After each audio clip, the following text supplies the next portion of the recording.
Bonjour à tous, donc je reviens aujourd'hui pour discuter un petit peu de conseils et de petites astuces en fait que j'utilise personnellement pour améliorer mon sommeil. Encore une fois, donc on est ici dans le cadre des hypersomnies, qui sont donc des problèmes liés au sommeil et au regain d'énergie. euh, qui forment donc une condition en fait qui est généralement déclarée comme étant idiopathique, c'est-à-dire dont on ne connaît pas les causes, ce qui fait que c'est très difficile en fait de trouver un traitement adapté. Et donc on peut traîner ça pendant des années, et donc c'est un réel problème. Alors évidemment, il faut consulter, chercher une aide professionnelle, avoir un traitement médicamenteux dans la plupart des cas. Mais disons qu'à la maison, il est possible d'expérimenter quelques petites choses pour peut-être améliorer son sommeil. Le but étant de ne pas essayer de dormir plus, mais de dormir mieux. Alors, je ne sais pas si moi, les choses que je mets en place vont m'aider vraiment à dormir mieux. J'ai pas forcément ressenti du jour au lendemain une grande différence qui fait que j'aurais trouvé le Graal en ce qui concerne les astuces pour dormir plus profondément de façon plus réparatrice. Par contre, voilà, si ça peut aider certains à expérimenter ces petites mises en place, et ben, je vous donne ici quelques idées que moi-même j'utilise. Euh, la première chose en fait que j'aimerais évoquer, je ne l'ai pas ici sur la main parce qu'elle est sur mon lit, c'est que j'ai acheté il y a quelques mois une couverture lestée. Donc c'est une couverture qui pèse, je pense que la mienne pèse 4 kilos, 4 ou 7 kilos. Et donc c'est simplement quelque chose que vous rajoutez sur le lit ou dans laquelle vous pouvez vous enrober. Et donc ça exerce en fait une pression sur le corps qui simule comme un câlin, un hug, et qui aiderait à la production d'endorphines et de mélatonine, donc ce qui permettrait d'améliorer la qualité de votre sommeil. Moi en tout cas j'adore ma couverture, c'est vrai que j'aime bien avoir toujours quelque chose sur moi, même quand il fait chaud, j'ai besoin d'une pression sur le corps, et donc cette couverture pour moi est un très bon achat, j'ai dû payer ça un petit 60 euros je pense, et c'était un bon investissement. Après, je sais pas comment on la nettoie parce que comme elle est très lourde, je sais pas si ça passe en machine. J'ai pas encore essayé puisque je la mets au-dessus de mes couvertures. Donc voilà, je vais peut-être mettre le lien dans la description de la vidéo pour que vous ayez une idée de ce à quoi ça ressemble. Même si quand on s'intéresse un peu aux problèmes de sommeil, on est probablement déjà tombé sur des images et des sites qui vendent ces couvertures lestées.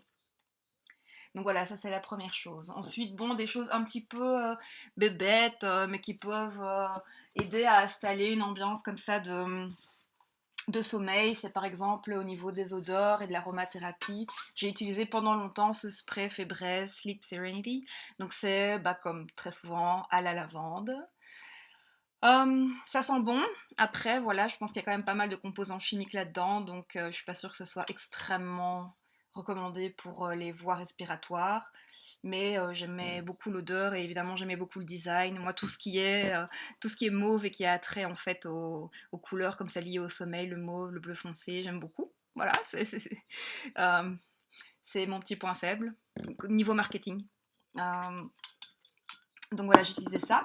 Dans la même veine, une crème ici pour le corps de chez Dove qui s'appelle Dermaspa Beauty Sleep, qui sent très bon. Voilà, je pense que honnêtement, allez, le renouveau de la peau pendant la nuit, je veux dire, ça marche avec n'importe quelle crème, c'est un processus biologique classique.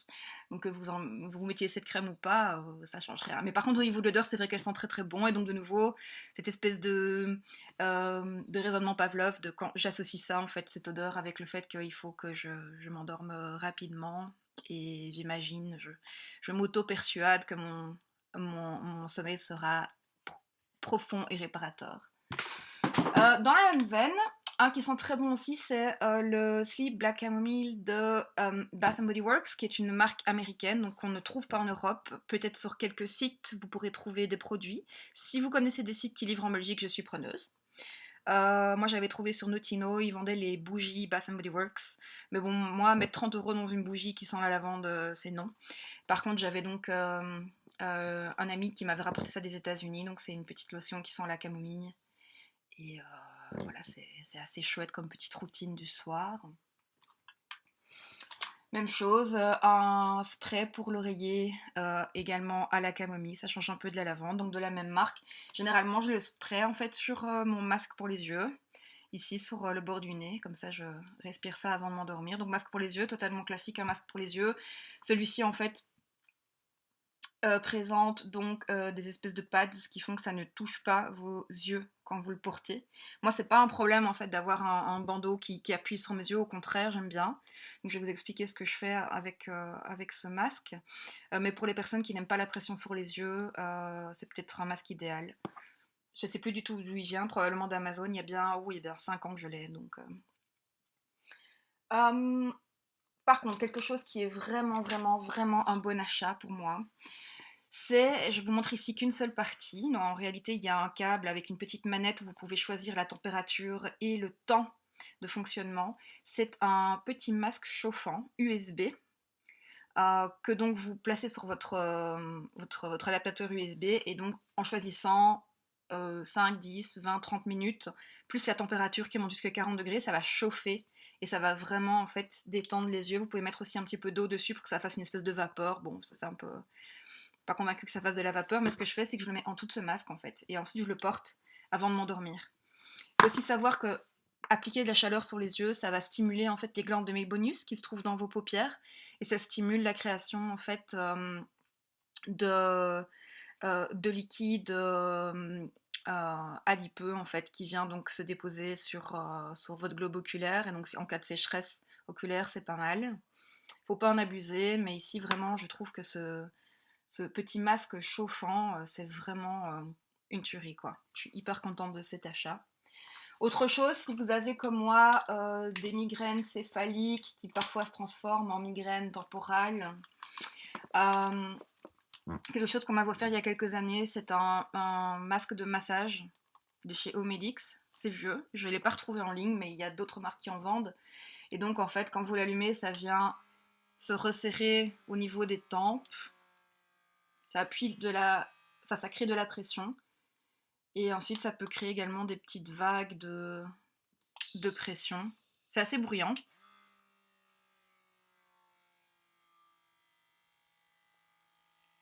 Voilà. Bon, voilà, c'est un peu gadget. C'est surtout pour les tempes, pas tellement pour les yeux. Mais bon. Alors, avant de m'endormir, j'ai commencé à écouter des pink noise.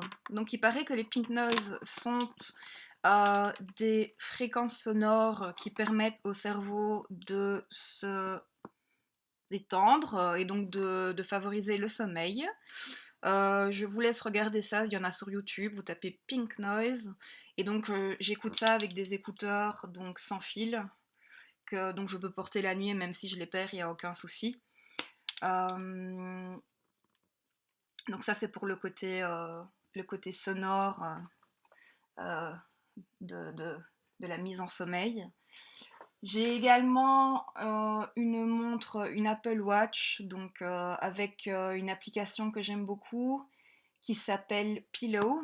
Et en fait, cette application va surveiller, paramétrer votre sommeil et vous réveiller quand vous êtes dans un cycle de sommeil non profond, donc sommeil léger, ce qui normalement devrait vous permettre de vous réveiller moins groggy.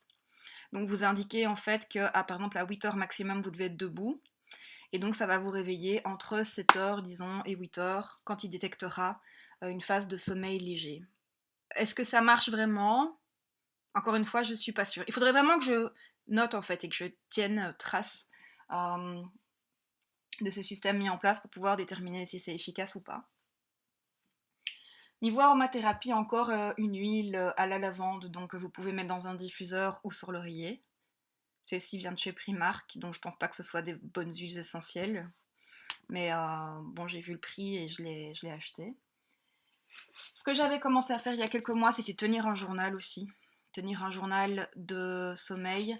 Donc j'écris le soir dans quel état je suis. Et puis... Donc j'écris le soir et ensuite le matin. Dans quel état je me réveille. En fait, ça peut sembler peut-être bon, fastidieux ou inutile, mais c'est pas mal quand vous avez un rendez-vous chez votre médecin qui vous demande de faire un peu de bilan sur votre sommeil et que vous êtes là, je sais pas, je sais plus, j'ai pas vraiment fait plus attention que ça, genre ça va toujours mal. Ou... Donc c'est pas mal de replonger peut-être là-dedans pour retrouver une trace de votre sommeil et de votre humeur. Euh, Aussi, quand je lis dans mon lit avant de m'endormir, pour ne pas allumer une grosse lampe et donc pouvoir vraiment favoriser le côté obscur qui va pouvoir vous permettre de vous mettre dans le mood pour vous endormir, j'ai une petite lampe que je mets sur mon bouquin, donc ça se clipse, et ça vient juste allumer les pages de votre livre. On voit très peu ici, il faut que je change la pile. Donc ça aussi, c'est assez sympa comme gadget. Et enfin, en dernier lieu, voilà quelque chose que j'ai reçu il y a 2 jours, cet bracelet vibrant, qui donc, alors il faut que peut-être je l'enlève, qui a plusieurs fonctions.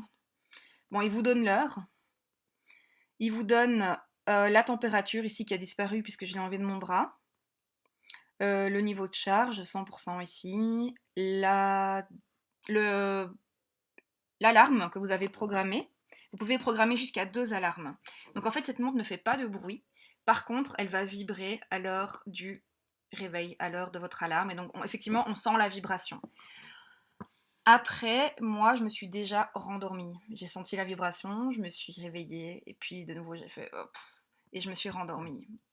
Mais bon, si vous arrivez à vous conditionner psychologiquement, à vraiment vous lever quand vous sentez cette vibration, ça peut être un bon complément au réveil sonore qu'on a d'habitude et qui parfois ne font plus effet parce que on ne l'entend plus en fait. Donc voilà, c'est une petite montre que j'ai trouvée à 10 $ sur AliExpress. Oui, bon, voilà.